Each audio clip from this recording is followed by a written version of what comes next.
Check, check, check, check, check. All right. We're going to go ahead and get things underway here. All right. Welcome, everybody, to a Tuesday edition of the Touchdown Club. I know this is not the norm, And but this is the only way we could get Chris Doering, so that's what we wanted to do. Really excited to have Chris, not only a great broadcaster, but one of the great success stories in college football history, both not only a Gator, just college football in general. So great to have you here. I thought Nathan Brown last week was outstanding. I don't know how many of you got to see that, but he was really, really good last week. So well done, UCA and Nathan Brown. Tough loss, which I'm sure Rex will be talking about here shortly. Next week, Alyssa Lang. Another co-broadcaster of Chris's at the SEC Network. She will be outstanding. Then you got Ryan McGee, half of Marty and McGee the following week. And then David Cutcliffe wraps us up with the Ken Hatfield Sportsmanship Award. By the way, if you want to be a part of that, you want to sponsor that, we pick out 12 outstanding young men that may not get all the attention but are the best sportsmen on their team and show what sportsmanship and dedication is all about. I know last year we had Arkansas Grandview Field Gilbert Garrett, Mr. Garrett, and his son, Grant Garrett, donate money. Hazel Thomas did. If you want to do that this year, let us know. Talk to Debbie. Glad for you to support that. That's one of the most meaningful meetings we have every year. Also, by the way, did you hear last night? Was it last night? No, it's Sunday night. The Harlan Hill Award was mentioned on Sunday Night Football with Tyson Bagent, and who was our winner. Yeah, that's worth a round of applause. Yes, that's why we do this. What a great story. I think it's the first ever, they said, for Division II quarterback to start. And that's what we're here for. That's what we work throughout the year to give these awards at the end of the year. So that was really cool. Just to show you sort of what we do, our All Arkansas Preps Player of the Week, Ashton Gray, is from Marion. So he and his family drove 2.5 hours to be here today. So let's welcome them. We'll do that officially a little bit later. That's the respect of the Touchdown Club, and also a young man knows he gets to get out of school all day. Really smart. I told him that's worth doing all that he did on the field just to get out of school on a Tuesday. Also a reminder, 20% off on all shirts and Touchdown Club shirts and sweatshirts, all 20% off. Also, too, I know it's Halloween. I thought about getting dressed up, and I couldn't find anything to fit. No, but let's go back in time. 2011. Look at that. Look how young Rex and I looked back then. I don't know who the skinny guy with the sword is, but man, he was in shape back then. But how about that, Rex? Is that the only time we've had Halloween on a Touchdown Club? Wow. So anyway, that was memories. Couldn't fit in that for sure. Also want to remind everybody, December 5th is the Broyles Award. You guys get used, and ladies, get used to coming in here and enjoying this. If you haven't been to the Broyles Award, it is an amazing ceremony at lunch. December 5th. You can go to broylesaward.com. Appreciate Jeff Hildebrand and all his hustle and all these years. Every time you turn on the TV across the landscape nationally, so many head coaches have been to Little Rock as Broyles Award finalists. So you basically look at the top 25, and there's probably half of them. So anyway, love for you to be a part of that. I was going to mention last week, right, was Gary's funeral. Gary Underwood's funeral. So I don't know how many of you had a chance to go to that. I thought was outstanding. Of course, they mentioned his commitment to being the official chaplain of the Little Rock Touchdown Club. It was a very neat a funeral and a very special funeral. And so hard to fill his shoes, but we've got somebody who's willing to step in and give it his best. He's been appearing on the Buzz for many, many years and a really gifted minister. And from Pinnacle Church of Christ. And so he knows he's got the pressure on him, but we're not worried because he can handle it. Let's give it up for Chuck Monan, the Pigskin Preacher, to come up and lead us in a word of prayer.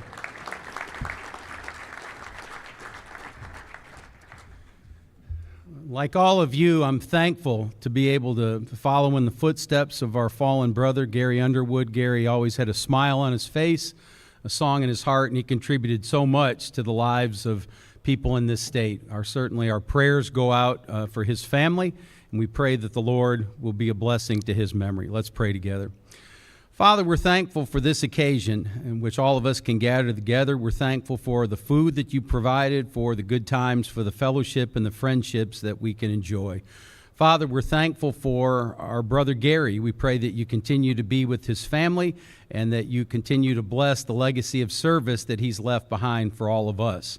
Father, continue to be with everyone connected with the Touchdown Club. We pray for the flourishing of everyone in the state of Arkansas and in this country. We're thankful that Chris could be here to speak to us today. We pray that you continue to be with him and the good work that he does. In Jesus' name we pray. Amen. Some of you may know that the Pigskin Preacher is a very passionate Michigan fan, but he's also a passionate Razorback supporter as well. It's unfortunate both are having opposite seasons this year, but he won't rub that in, I know. Let's thank our sponsors real quick. We run through them. First of all, we start with 103.7 The Buzz. Chris just got off with Justin and Wes. Appreciate their sponsorship. My man Roger Scott is here today, always supporting the Touchdown Club. We broadcast every Touchdown Club and appreciate that. Say thank you to Arkansas Urology. And I know we have our sales staff that is here and volunteers. We appreciate them too. They're all in on the Touchdown Club. AY Media, it was great. Heather Baker emceeing. I think last week we had the meeting and went and emceed the Children's Advocacy Center fundraiser. That was great working with you. She does great work with AY Magazine, Arkansas Money in Politics, and they support our club. Thank you for your sponsorship. The Hatcher Agency, I don't know if Greg's here today. Greg, got a chance to really do something really special with Greg over the weekend. As a part of my celebration of my 60th, which just will not die. But I'll just keep milking it as long as I can. My 60th birthday. But appreciate Greg and all he does. Hatcher Agency and, of course, Popeye with Twin City Limo. Couldn't do what we do without them. War Memorial Stadium. Today, you know what's happening at War Memorial Stadium today? Does anybody know? What? The state band championships, which we talked about it on my radio show today. Roger, you said, love the band. The band does not get enough credit. They work as hard. They put as many hours as the football team. We don't give them enough credit. But state championships beginning in 2 weeks at War Memorial, so we appreciate their support. 75th anniversary. Arkansas Urology, CEO Scott Davis, and, of course, Chris Shinup, Director of Marketing, and the Arkansas Urology Foundation. And their new CFO is here. Where's Martha Malik? Let's welcome her. Martha, welcome. Oh, look at there. I didn't realize Scott's wearing the Walt Coleman outfit, the referee. Very nice. I like that. Maybe we should give free food today to anybody who got dressed up, right? Stand up. Let's see it. Very nice. Let's get a look at that. Well done. He's got the flag there. Throw the flag on Chris. Yes, very nice. Very good. Also, Pulaski County Farm Bureau, Todd Dennis, Stephen Reichert. Great services with great rates. Great to have Todd here. And he brought a buddy of his, Kerry Maddox, who's the head golf pro at Maumelle. Great to have you. And just show you golfers can love football too, right, Kerry? So make sure and give Todd and Stephen a chance to get your business. You've been doing it right for 80 years in Pulaski County. Dairy Queen, Blake and Nelson Lively, Todd Denton. Rex, the special right now, cheeseburger lovers, 2 special double cheeseburgers for $7. He's in, and their signature stack burgers, backyard bacon ranch. So, yeah. Also, Simmons Bank Arena, they are super busy. Chris Stapleton coming August 22nd. WWE Raw coming January 15th. All this has been announced in the last few days. ZZ Top and Leonard Skinner coming April 18th. And it was announced today, men and women's Razorback basketball tickets will go on sale next Monday, November 6th, for their December matchup against Lipscomb and Sanford. Both those schools, ladies start at 12:30, men start at 5 o'clock. That's really become a big tradition here in Central Arkansas. So great job by Simmons Bank Arena and what they do. You guys have heard me talk about Summerwood Sports, the most amazing new sports facility in Arkansas, located in Bryant. I think we have a new commercial for them. Let's take a look, Matt. Attention sports enthusiasts, get ready to be amazed by Summerwood Sports Complex, the new state-of-the-art facility in Bryant. Our facility offers up to 4 courts spread across 2 spacious gyms, conveniently located off Interstate 30 in Bryant. Whether you're a team seeking tournament glory or an individual looking to elevate your skills, Summerwood Sports has got you covered. Discover more about our cutting-edge facility and check availability at summerwoodsports.com. How about that? Is that not beautiful? I know David and Doug Hendricks are here, man. It looks impressive, and it's just getting started. I hear it's going to rival the Star down in Texas, right? You and Jerry's going to be coming in, but maybe more things are coming. So that's exciting. I love the fact that obviously, they sold Big Red, and they've been pouring their heart and soul into this, and it's going to be bigger and better, and appreciate their support. Advantage Service Company.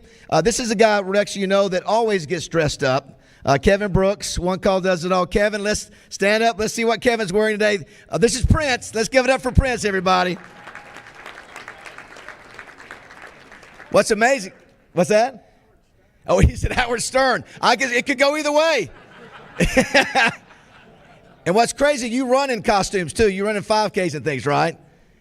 Marathon, you run in marathons in that. Wow, that's outstanding. Well, thank you as always for always showing off your your fund side. And, of course, they've been around 35 years. One Call does it all, 501 One Call, Advantage Service Company. Well done, Kevin. All right, Lindsay and Jennings, I did want to say real quick that so one of the things we're doing, Chris, so Harlan Hill goes to the top Division II player in America.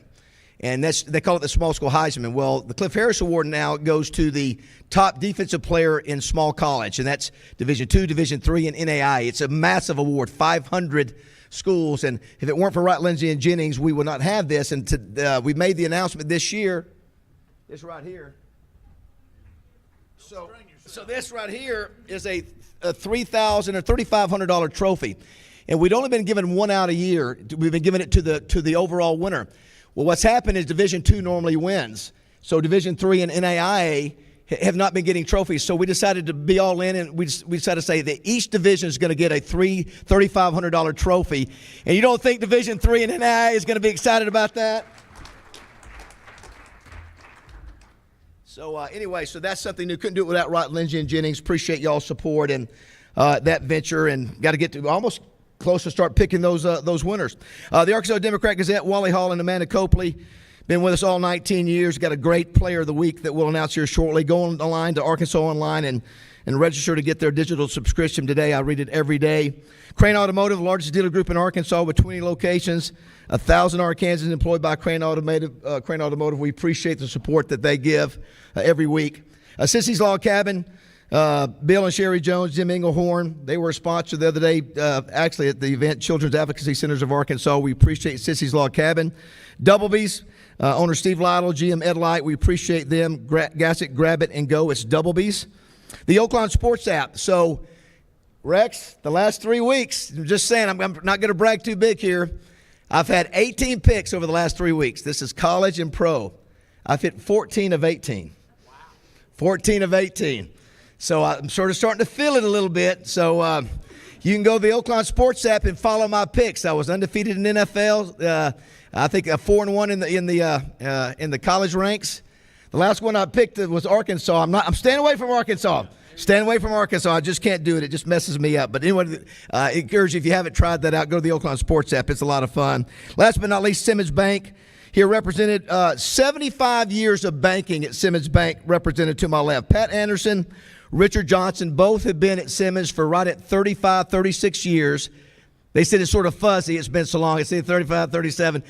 And then, of course, Richard been in banking before that. Pat, all the years with Simmons, but 75 years of banking. And I was telling Chris, we couldn't do what we do without Simmons' major sponsorship. So let's give them a round of applause and all of our great sponsors a round of applause.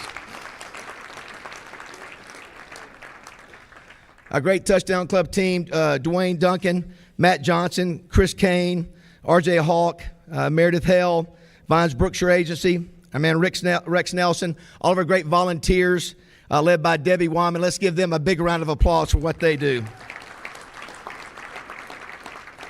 All right, let's bring up this time RJ to introduce, and wait till you hear the numbers. Every week you think it can't get any bigger, but this player's numbers are off the chart too. RJ Hawk.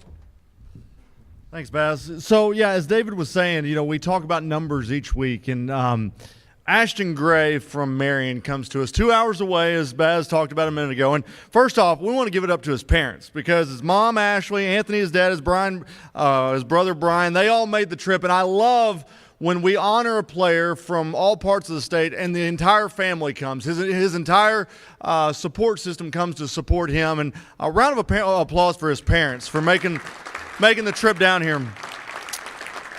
So, Ashton Gray from Marion, this is a kid, so we always do 2 weeks out. So against Sheridan, Marion won that game 55-21. In that game, Ashton totaled 484 yards of total offense with 5 touchdowns. He went of 11 of 14 for 208 yards passing and a touchdown, and he ran for 272 and 4 touchdowns. But normally when I do this, I always kind of look at the last 2 weeks. But I said, man, his numbers are good in 2 weeks. Let's look at 3.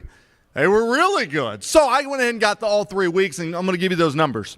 The last 3 weeks against West Memphis, Sheridan, and Sylvan Hills, he totaled 1,015 total yards. He had 15 touchdowns. He passed for 439 yards, which was 72% completion percentage. He ran for 606 total yards of offense for a 15-yard per carry average in those 3 games. So, as I said, his parents are here, his brother's here. Our All-Arkansas Preps Player of the Week is Ashton Gray from Marion.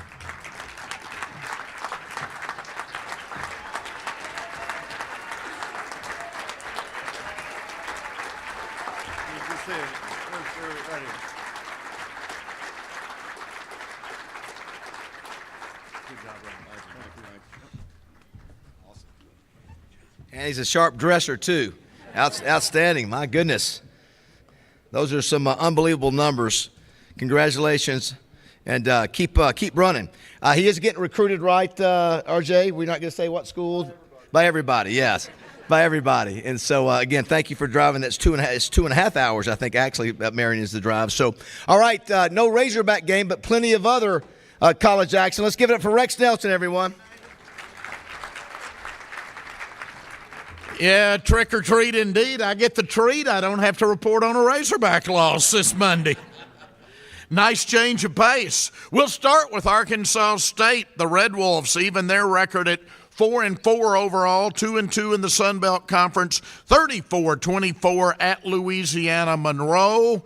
2-6 Monroe falls to 0-5. As you know, Coach Bowden's son is coach down there now at Louisiana Monroe.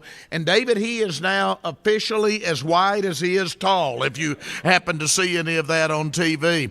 Jalen Rayner, the fine quarterback for ASU, he's a true freshman, completed 15 of 30 passes for 298 yards and 1 touchdown. Red Wolves are now 4-2 in their past 6 games, so I think they're starting to get it together. At UCA, I've already gotten on to Chris Kane. I would have gone 9-0 on my picks that I put on the Democrat Gazette website every week, if not for the Bears. A 2-point conversion attempt at the end of regulation comes up empty. UCA falls 25-23 to Tarleton State to drop to 5-3 overall, 2-1 in the conference. Bears had come from 12 points down in the fourth quarter with a chance to send it to overtime. They're 0 for 4 on 2-point conversion attempts this year and probably now need to win out in order to make the FCS playoffs. UAPB falls to 1-7 overall, 0-5 in the SWAC. A 40-14 loss to Jackson State in a game played in Pine Bluff. Jackson State, if you're wondering, is 6-3 in the post-Coach Prime era. Harding, number 4 in the country, moves to 9-0. With a 55-0 road victory at Southeastern Oklahoma. The Bisons rush this time. I've been giving you these rushing stats for their option offense every week.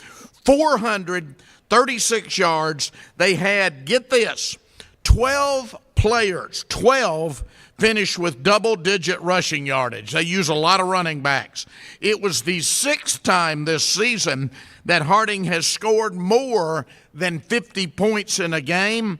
Harding has defeated Southeastern now in 11 of the past 12 meetings. I'm telling you, this is a team, keep an eye on it, that could win an NCAA Division II national championship.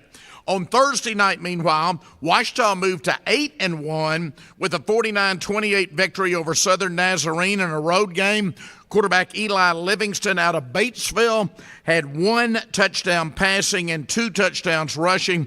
Ouachita, meanwhile, is now 59-5 in GAC play since the start of the 2017 season. Arkansas Tech has now won 4 of its past 5 games. After starting the season 0-4, Tech went on the road Saturday, defeated East Central Oklahoma 18-16. Tay Gatewood was 15 of 26 passing, 140 yards and 2 touchdowns for the Wonder Boys. SAU 7-2, a 41-0 victory over Southwestern Oklahoma. Their fine quarterback, O.B. Jones, 13 of 17 passing with 1 TD. He also had 2 rushing touchdowns. Henderson also 7-2, following a 51-0 victory over Northwestern Oklahoma. They also have a fine quarterback, Andrew Edwards out of Bentonville. He was 18 of 22 passing, 331 yards. 304 of those were in the first half alone, along with 5 touchdowns passing. Reddy's led that game 44-0 at halftime. UAM lost its 7th game in a row. They fell 28-7 at Oklahoma Baptist. UAM had just 149 yards of offense. So here's your records in the GAC. Harding's 9-0, Ouachita's 8-1, SAU 7-2, Henderson 7-2, 4-5 for Tech, 2-7 for UAM. So 4 very good Division II teams out of Arkansas this year. In Division III, Line is 4-4, a 43-27 win over 0-8 Hilbert, way up in Hamburg, New York, is where they went. Hendricks is 3-5, a 53-6 loss to Berry of Georgia. Now, on to the SEC. Georgia wins the world's largest outdoor cocktail party again in Jacksonville, Florida, 43-20 over Florida. Georgia goes to 8-0, 5-0 in the SEC. Florida, this week's Razorback opponent, 5-3 overall, 3-2 in the SEC. Dogs scored on their first 4 possessions and never looked back. Georgia has now won 6 of the past 7 in this rivalry. Auburn gets its first SEC victory of the Hugh Freeze era, 27-13 over Mississippi State. Auburn's 4-4, 1-4 in the conference. Mississippi State 4-4, 1-4 in the conference. Unfortunately, we know who that one is. Texas A&M ended a 2-game skid, a 30-17 victory over South Carolina. Aggies are 5-3 and 3-2. South Carolina falls to 2-6 and 1-5. Ole Miss still playing well.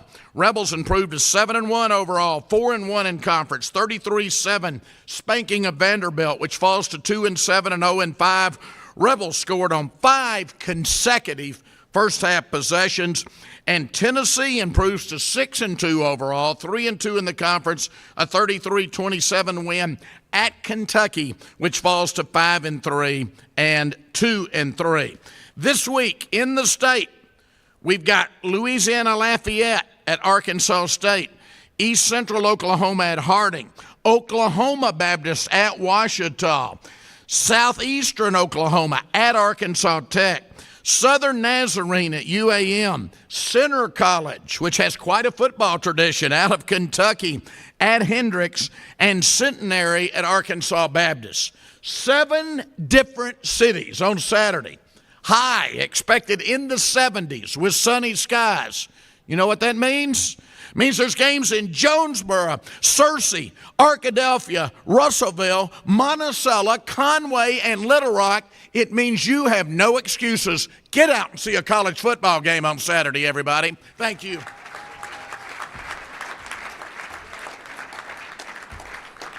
Yeah, and the other exciting thing is that this we got the big news, I think, was it was yesterday. Next week's game against Auburn, 3 o'clock. 3 o'clock, no 11 o'clock start. No 11 o'clock start. Chris, we've had 3 in a row at 11. That's what happens when things don't go well. You get the old 11 o'clock slot. Really excited to have Chris Doering here. He's got a great story. I do want to introduce somebody before we get to him, though. We have 2 special guests from Panama City, Florida. That's where they're from. But they've lived here in Arkansas a long time. Now, let me tell you, they're very special. Let me just tell you, they're both with Global Traditional Martial Arts. Again, our connection is Panama City, but now they call Arkansas home. We have Grandmaster Kathy Lee, who is a 9th degree black belt. Let's give her a round of applause. Come on. Stand up, Kathy, 9th degree. Yes. 9th degree. So watch out what you say around her. And then with her is a young man named Sean Smith, but he's a Chief Master, Sean Smith, with an 8th degree black belt.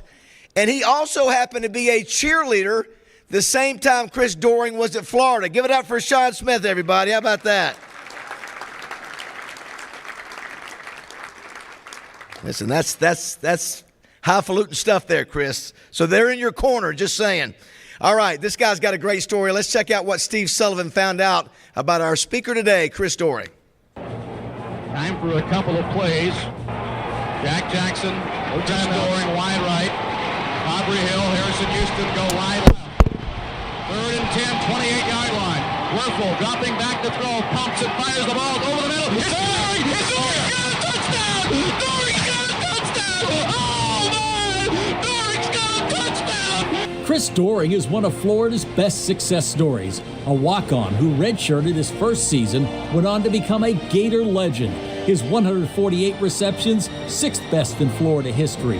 His 2,107 yards receiving, 10th best among all Gators. And his 31 touchdown catches, best in Florida history, and 2nd best in the SEC record books. A member of the University of Florida Hall of Fame, Chris Doering played on 3 SEC championship teams. Many of you may know Chris from his work on the SEC Network. And name, image, and likeness, and those guys get paid so much is how you manage the quarterback position. But you got to have at least 2 good guys on the roster, if not 3, because of how physical this conference can be. A fan favorite, his role has only increased since he started there in 2015.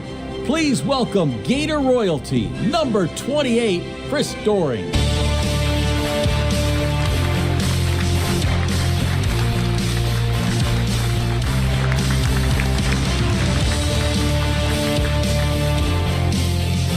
Well, the only thing I hated about inviting Chris, I knew what it was going to look like when I sat up here beside him. Dude looks like he can still play, doesn't he? So I'm just going to say, I just hit 60. Everybody knows it because there was a big celebration a few weeks back. You're 50. I turned 50 in May, which when I was young, 50 sounded like it was ancient, and, Yes. and now I still feel in my head like I'm 21. But you have like 0 body fat on you. Yeah, it's just. he was trying to fatten me up last night with the menu we had for dinner. So. Looks like he can still play. Well, it's funny. I'm from the state of Florida, of course, and your story is great. You're a young man who grew up and. You always sort of idolized Gators. A couple of pictures here. This first one of Chris Collinsworth. Now, for those of you who don't know who that is, obviously one of the great Gator receivers of all time, goes on to have a great pro career. Now you hear him in the booth every Sunday night. So that's a young Chris Doering right there, a football camp or something right there? Yeah, they had Florida fan photo day back in the day. So you'd go out to Florida Field in the preseason. All the players would be out there in their uniforms and get a chance to take pictures with those guys. If that wasn't enough, we fast forward a little bit. You got a little bit bigger here. Yeah, Emmett Smith, who obviously was one of the great Gators of all times, and had a chance to watch from the stands as he kind of rewrote the record books there. Is it amazing when you look back and look at that picture right there? You're the greatest. You can make the argument the greatest Gator. You can do it, Danny Werfel, Tim Tebow, but he's in the argument. And so are you. You're one of the greatest Gators to ever play. I mean, you set records. It was a walking story. Do you ever look at that and go, man, it's amazing where I was then? Yeah, not to be too verbose, but to give a little backstory, as the introduction said, I walked on at the University of Florida. I grew up in Gainesville. Both of my parents graduated from Florida. All I ever wanted to do was play football for the Gators and play in the NFL from the time I was 5 years old. We went to all the Gator sporting events, not only the football games, but the basketball, the baseball, the gymnastics. So I ate, drank, and slept Gator athletics. And when I came out of high school, I told these guys last night, I told the story on the Buzz earlier, I think I had the greatest senior year of senior years in high school. I was all-state in football, all-state in basketball, all-state in baseball. We won the state basketball tournament. I was MVP of the state basketball tournament, and I was Sky Masterson in the musical theater production of Guys and Dolls, so I got a chance to do everything. Wow! Yeah, and that wasn't enough to get a scholarship offer from Florida nor anywhere else, but I'm grateful for the path that I had to choose or the path that I was forced to go, more to speak, because I think a lot of guys coming out of high school, they're told how great they are, they're given the scholarship, and they think they've arrived, and they don't work hard, they become complacent, and they're not able to achieve the potential that they may have had. For me, it was always this chip on my shoulder, and I had this scarlet letter, so to speak, where anytime they wrote about me, it was walk on Chris Doering, and I was determined to change that narrative. So before my sophomore season, Coach Spurrier called up the team during two-a-days in between practices, and he said they were putting me on scholarship. And I just remember the excitement that I had, but more so the excitement that my teammates had for me, because they knew how hard I had worked to get that scholarship. It was validation for me of my worthiness of not only being on the team, but being a guy that contributed. And from then on, I was no longer walk-on Chris Doering. When they write about me, it was former walk-on Chris Doering, so I never quite shed that label, Yeah. Well, for those that don't know, the Florida program was really not what we see it now as when I was growing up. You had some success. But everything changed when our next photo here, Matt, this guy rolled into town. Obviously, Steve Spurrier. He changed everything, and you just happened to be there at the right time. Not several years after he got there. I mentioned to you the history. My parents both going to Florida. They were there kind of right after the Spurrier years, and all we ever had, we had no official SEC championships, no national titles. It was always the one thing we could point to is we had a Heisman Trophy winner way back in the 60s, and Coach Spurrier was that guy. And when they went and got him in 1990, the things that he focused on, he talked about accomplishing all of these different goals. He tore the turf out of the stadium there, put in grass. I don't know why you would ever not have grass in the state of Florida. Did that, but he talked about if we're going to achieve the goals at Florida that we want to achieve, which include winning an SEC championship, winning a national championship, it started with beating Georgia. And unfortunately, you read that 6-7 record over six out of the last 7 have gone to Georgia in that series. But it really was the thing that catapulted us to the next level when divisions became a thing in '92, when Arkansas and South Carolina joined the conference. It was really the gateway to accomplishing everything that we were able to accomplish. So I'm very proud of not only the 5-0 record I had against Georgia, but the opportunity to play in the first 4 SEC championship games, which was really cool to see grow from what it did in Birmingham and then moving to Atlanta there in '94 and having a chance to play against Arkansas my senior year in '95 there. Again, just 3 SEC championships while Chris played there. So tell me about Spurrier. The fun and gun was introduced during those years. You were telling me that the list of receivers, we had not seen something like that on that level ever in the SEC. Yeah, I think the cool part about it was he revolutionized the way that college football was played in the conference, but also nationally. A lot of what you see now were things that we were doing way back in the 90s. And remember, it was Bo Jackson or Herschel Walker, 3 yards in a cloud of dust. Everybody was so run-oriented. Coach Spurrier came in and we went 4 and 5 wides and we were scoring 50 points a game, and so everybody had to adjust. When you're seeing teams like Auburn and Georgia now have to adapt more of a passing style, it really spoke to what he did to create a new way of playing football in the SEC. And really, I think in terms of Mount Rushmore faces in this conference, he's one of the 4 that I would have up there. Another guy that I know you think the world of, and we've brought him into the Touchdown Club, Danny Werfel, who also obviously turned out to be a Heisman Trophy winner. Talk about your relationship with him and the kind of guy he is and player. Yeah, so Danny was a year younger than me, and the video that you guys saw from the Kentucky game, that was September 11th, 1993. I had been given that scholarship a couple weeks before that game. I played a little bit in the opener, and then the next week we go to Lexington, and Coach Spurrier tells me before the game that I'm going to start. So here I was, a walk-on just a few weeks earlier. Now I'm starting my first game for my beloved Gators in the SEC. Earlier in that fourth quarter, I catch my first collegiate touchdown, and I'm thinking, wow, this is everything I ever dreamt of as a kid. And little did I know I'd come back and catch the game winner with 3 seconds left. That was my second of 31 touchdown receptions that I had. But that was thrown by Danny Werfel. And in that game, Terry Dean and Danny Werfel were back and forth because they combined to throw 7 interceptions. And we were losing 20-17 with about 8 seconds to go in that game. There was no overtime back then. So we could either kick a field goal and settle for a tie, or we could go for the win. And obviously you guys know the reputation of Coach Spurrier.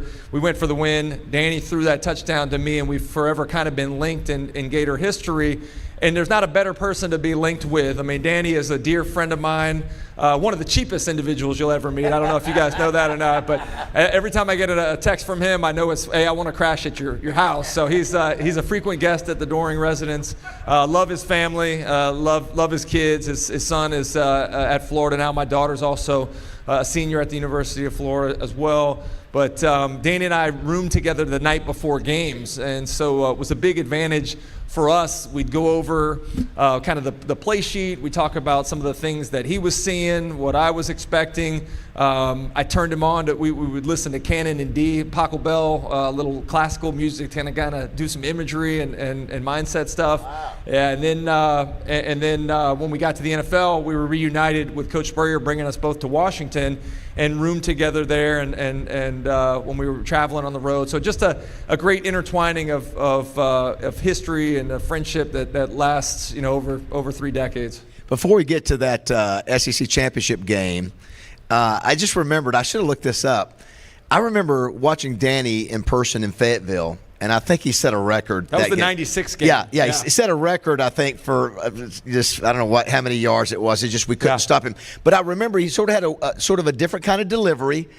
But I'm not sure, and I've seen a lot of football in person. I'm not sure I've seen a more accurate quarterback. Every throw he made was, it didn't matter whether it's 50 yards down the field, it was right on target. You know, one of the things that's frustrating to me is watching some of the struggles in the passing game in the conference this year. Kentucky was one of those teams that you thought had a chance to be a really good passing offense with the 3 receivers they had coming back and getting Devin Leary and Liam Cohen coming back as the coordinator. Tennessee's another one that I thought really highly of, their system and the receivers. And to see the inaccuracy of the quarterbacks and the dropping of the balls by the receivers is something that is hard for me to watch. But the reason we were so good at it was because we spent so much time of practice every single day, routes on air. It was the quarterback taking his steps. It was the receivers being precise in the way they ran their routes. The only reason I was able to play in the NFL for as long as I was is because I was so well coached and just doing the little things correctly. A lot of times you think, oh, we'll take this athlete and turn him into a receiver. And to me, that's kind of an insult because it really is a position that requires so much attention to detail with the way you run your routes and the way you get in and out of breaks and the way you catch the football, that I think that there's a lot of teams that could learn from the way that we practiced as it relates to the time spent just repping over and over again the steps of the quarterback, the receivers' routes, and the timing of it. So Danny knew exactly where to go with the football, always threw it in the right spot, and it really was an honor to play with him. Coach Burr used to talk about he wasn't the prettiest guy in practice, but come Saturday, he had a feel for it and was definitely a gamer. And obviously we go to that SEC championship game. Was not a great game for the Razorbacks. That was Danny Ford. Got us there. Barry Lunny was the quarterback, if you guys remember. I think we got a picture of that game. He was running for his life, I think. What was the final, 34-3 on that one? Yeah, they were down close to the red zone. I think they ran a little option that Ben Hanks intercepted and took the other way for a touchdown. So that was kind of the way that game went in a nutshell there. Yeah. You guys win that game, but you go to Nebraska and get embarrassed. Yeah. 50-something to I was bragging to Baz last night. Our team in 95 was the only team in the history of the University of Florida program that's ever gone undefeated and won the SEC championship game. Unfortunately, we do go to the national championship for the first time in school's history, but we meet maybe what I believe is one of the greatest teams in the history of college football in that Nebraska team. That was Tommy Frazier. That was Lawrence Phillips that had been suspended after beating up his girlfriend after the first game, that came back and played in that ball game against us. They were so good, ones, twos, and threes, big physical guys. And, we ran into a buzzsaw. I mentioned to Baz last night, that was the dawn of the zone blitz. And when in our passing offense, the quarterback was required to recognize what the defense was doing, and if they were bringing more than we could protect, then he had to get the ball out quick on a 3-step. Well, with the disguise of the zone blitz, we had never seen that before. It looks like they're just playing zone, but they're overloading one of your pressures, overloading the offense with a pressure. And so Danny got hit all night long, and it just kind of steamrolled out of control for us. It was supposed to be a storybook ending for me, and it didn't quite end that way. But watching, the team do it the next year, I did feel like I had some sort of part in the run-up to that, and took a lot of pride in Florida winning that 96 championship. Let's stick with Arkansas. Sam Pittman, obviously we talked last night, tough times this year. Obviously had to fire Dan Enos. Yeah. You work for the SEC Network. Your analysis of maybe what's happening there and – Well, I thought it was kind of an odd hire to begin with, going from the Kendall Briles offense and the way that the personnel had been recruited to that offense. It didn't necessarily make a lot of sense to me, but, I know there was a familiarity there between Coach Pittman and Coach Enos. I said it on our show a couple weeks ago. It was tough watching that Mississippi State-Arkansas game. I wanted those 3 hours of my life back, and unfortunately didn't get a chance to do that. But I have a lot of respect for Coach Pittman. I've come to really like him and covering him the last couple of years. Very gracious with his time, comes on our show an awful lot. I did think at the time that there was probably too much winning too soon, taking over a program that was in disarray and maybe setting the bar higher than it should have been. I felt like maybe Arkansas and South Carolina were in the same boat in that way, with Shane Beamer winning too much too soon. But with the transfer portal, I really do think there's an opportunity to overhaul your team much quicker now. You saw Miami, the Hurricanes went out and really changed their offensive line overnight with the way that they addressed it in the transfer portal. So my hope is that this offseason Arkansas can kind of do the same thing, because I really felt bad for KJ, what he's had to kind of put up with no real protection up front, with no real run support, and certainly being asked to just sit in the pocket behind an offensive line that can't consistently block for him is a tough task. Kenny Guyton comes in, obviously going to the Swamp. Can he make a difference? Can they do some things that will help them this weekend? I did a hit back in Jacksonville this morning that I do every week on a station over there, and I said this is an incredibly dangerous spot for Florida to be in. You're going up against an Arkansas team that's lost 6 in a row, that really has nothing to lose, that's coming off a bye, that just fired their offensive coordinator. Have no idea schematically about what they're going to do. I really believe they need to move KJ more, some of the nakeds and boots, getting him outside, getting him more involved in the quarterback run game, I think would be an important part. And then Florida coming off the loss against Georgia, it's an emotionally draining game. It's a physical game. So I think this is a great spot for Arkansas, quite frankly. And if Florida's not careful, they could not only lose this game, but they go to LSU next week, they go to Missouri the following week, and have Florida State at home. This very easily could be a situation where you were 5-2 heading into the Georgia game and could end up, 6-6 or God forbid 5-7. Obviously, heading down the Swamp, the record of Florida versus Arkansas is Florida has a 10-2 advantage. One of those somebody on stage participated in back in 1982. Just saying, nobody remembers that though. The old Blue Bonnet Bowl. That was. I remember. I said it to you last night. I know that. Listen, that was a great Florida team with a ton of talent, and we were a great Razorback team. And Dwayne Dixon, who was an outstanding receiver at Florida, had a big game in that one, and he was my receiver coach for the entirety of my time at Florida. Really blessed to have played for a guy that not only played the position but did it at the same school. And really, I love playing for Coach Spurrier as well. I think Georgia kind of has that same thing where you have a head coach that walked through those same halls, that played on the same field, that has that same passion for the school. It was really evident in terms of how much he cared. I think this sport has become such a group of hired mercenaries that come in that don't really necessarily, and not just the coaches, but the players now too. For me, I love that the athletes are getting a little chunk of the NIL stuff, but I made more money because I played football at the University of Florida and have a degree from the University of Florida in my post-playing days than I ever did playing football. So I understand the value of a scholarship, particularly having walked on originally and getting that scholarship, what that's meant to my life, and the affiliation with the university and the conference has meant so much to me. Difficulty of playing in the Swamp, even though it's an 11 o'clock game. Yeah, I mean, a lot of people upset down there about that game being at noon. Fortunately for Razorback fans, it'll be a lot cooler than if you were coming there in September at a noon game. But the crowd support's been good this year. I'm anxious to see what it's like coming off that loss in Jacksonville. But for those that haven't been before, when you walk into the stadium, you go down underground. It's kind of in the middle of the street levels higher, and it is incredibly hot. The stands go straight up. It's close to the field. It really is one of the great home field advantages in college football. And I think this season, if you go back and look, like this year in the SEC, home field advantage has meant more than ever anything. I don't know if it's because there's a renewed enthusiasm about being back at the stadium after COVID, but you go back and look at Tennessee. Tennessee came to Gainesville, 5 false start penalties in the first half. Really couldn't operate their offense with any sort of consistency. And I think that's been the case around the conference as a whole. Just nice to see that home field advantage mean so much these days. I was stumbling over some pictures, and I realized this was not your first time to visit Little Rock. Matt, if you will.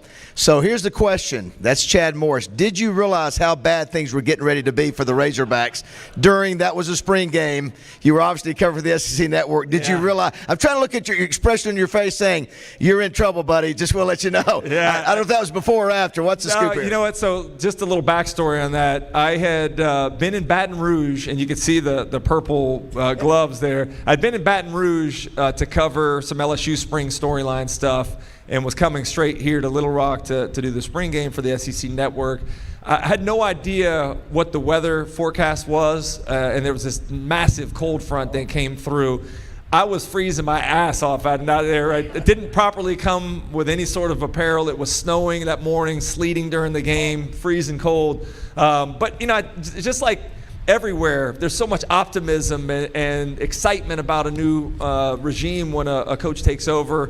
Talking to him, during the week leading up and really felt like there were some things that were going to be exciting to watch, but end up being a total disaster. And unfortunately, it took me back Saturday or 2 Saturdays ago watching that Mississippi State-Arkansas game, took me back to some of those years towards the end where, you're losing to Western Kentucky at home or North Texas or some of those games. And it almost felt the same level of apathy. And once you start feeling apathy, that's a bad sign. So I hope that the excitement can come back. I know how special it is to go to a game there in Fayetteville on a Saturday. I've covered a few games and had a chance to call those, and really love the passion that Arkansas fans have, that this entire state has for football and the athlete that play it, from Ashton high school level to all of the different levels that you guys honor here. I think it's one of the most knowledgeable places. And I'll be honest, this was a bucket list trip for me. I've had a chance to speak at a lot of different touchdown clubs and quarterback clubs,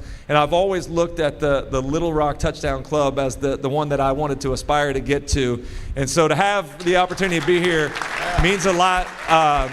The attention to detail from Baz. Wes picked me up at the airport yesterday. I'm riding in the little limo shuttle thing, and I'm thinking, these guys had Peyton Manning and Tony Dorsett and John Gruden. I'm not worthy. I felt this real sense of inferiority. And then I remember Peter Burns came, and I said, not even the great David Basil can bat 1,000. So I felt a lot better with that. Speaking of broadcast, University of Florida has a great reputation. Look here, Erin Andrews was a Gator. Mm-hmm. She was in the dance team back in the day. I remember her. She was a freshman when I was a senior, and I remember seeing her sometime after. She's like, "Oh man, I had the biggest crush on you back then." I was like, "Wow, I wish I would have known that. That would have been great to have known."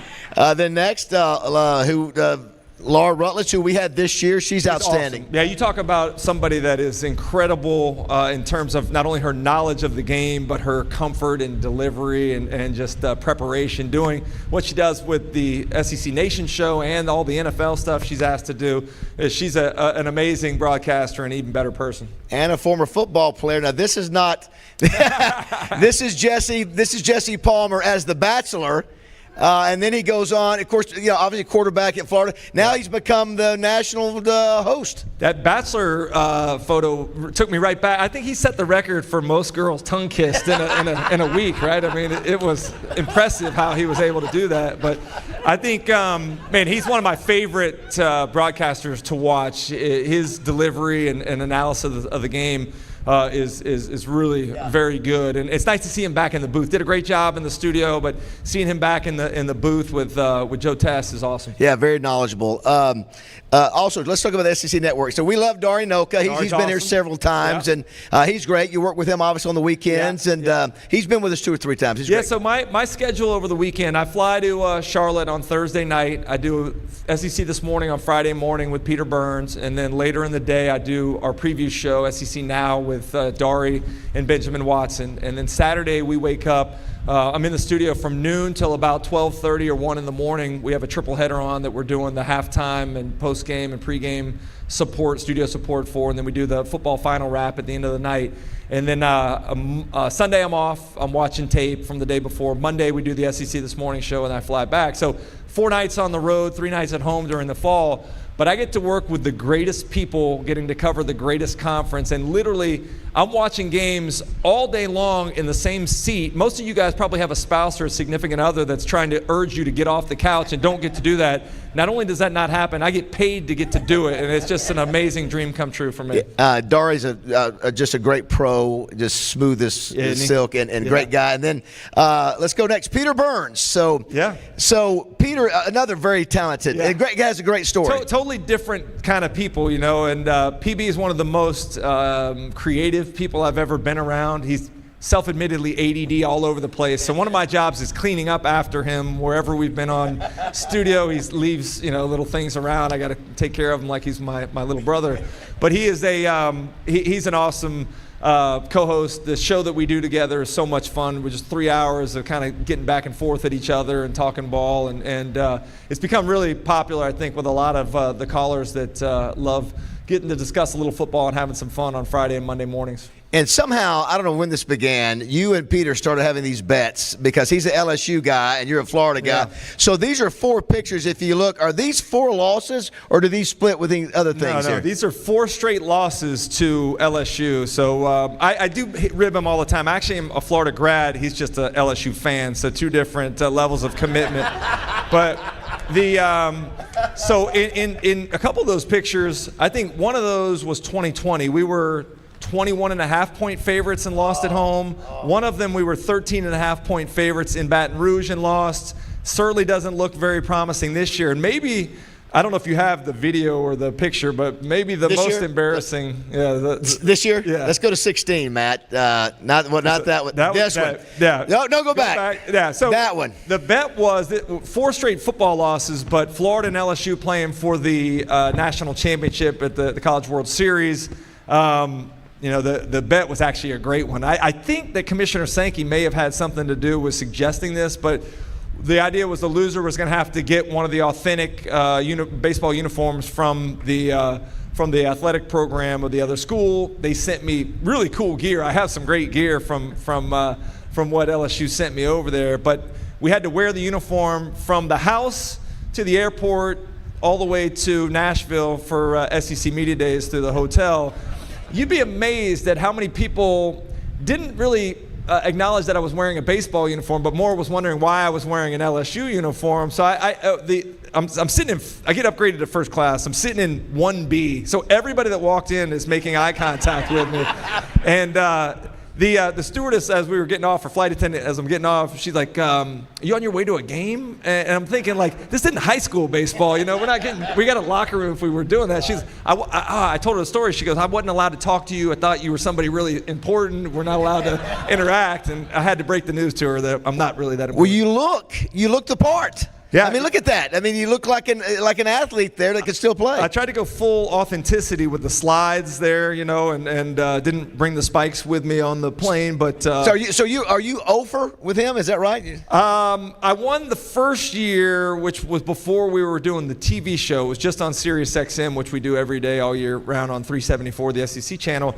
He had to rap to Ice Cube's. I got to say, it was a good day. He made up his own rap and did that. But yeah, the more visible TV ones, I'm 0 for my last 5, and it doesn't look like it's going to get any better this year either.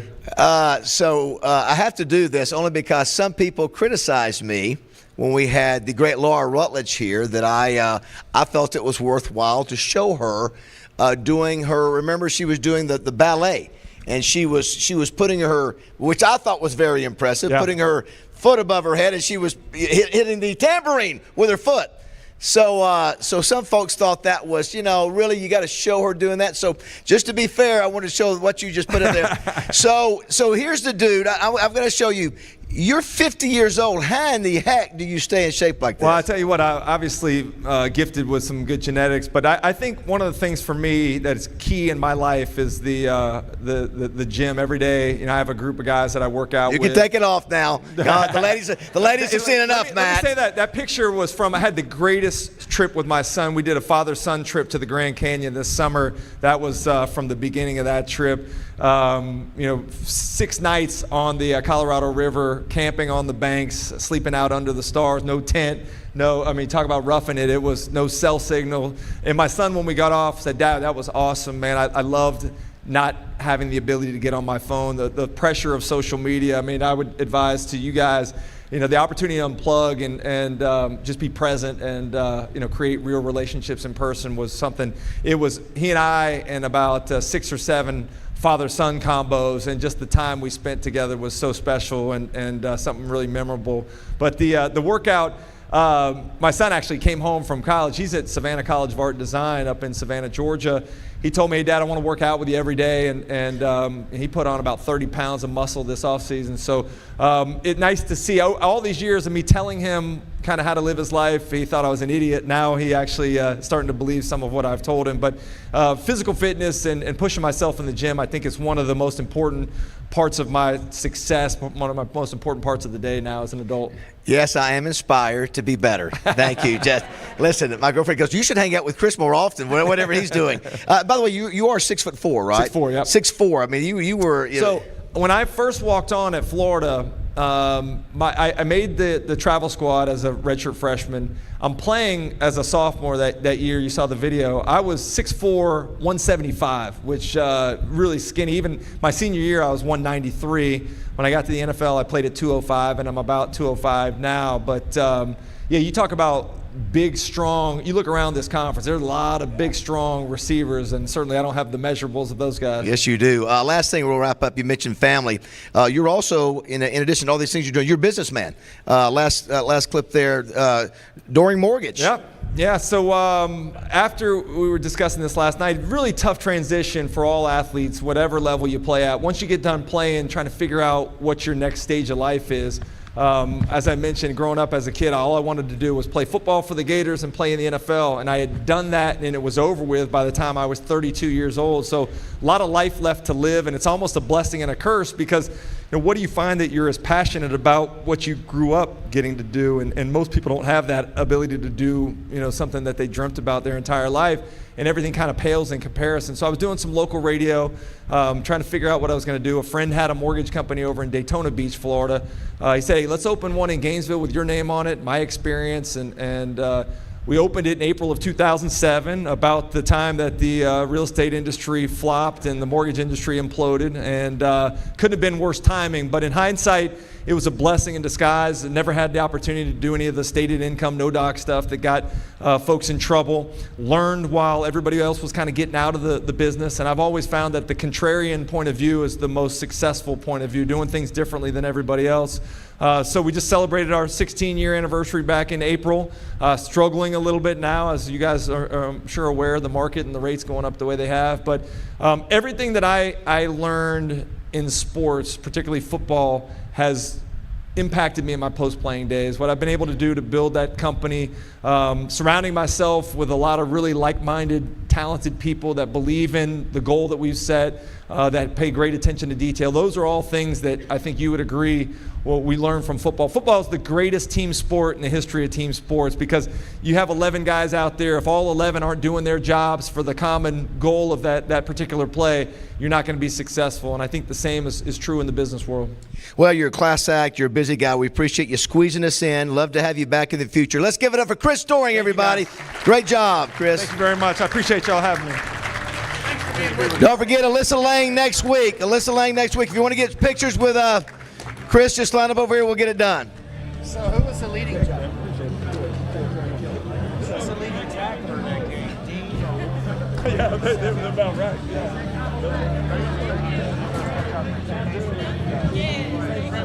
Pleasure being with you guys. Yeah, I'm going to text you when I get out here. You have my number.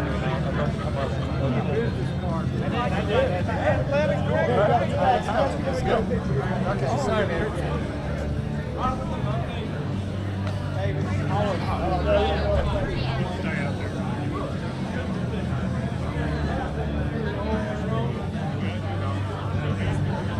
Y'all can all go. Y'all all gonna go up there together?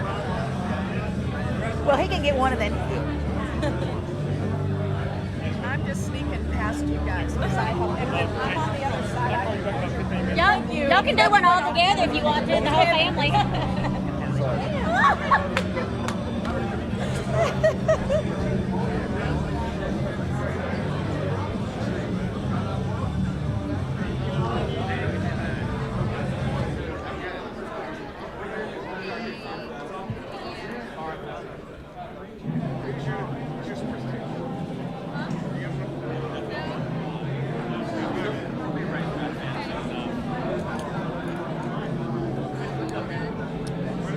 Tell him.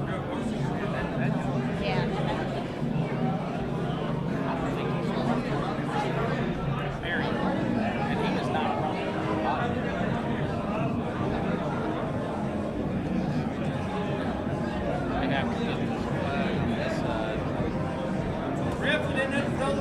I did not have to throw the flag on Chris. He said all the right things.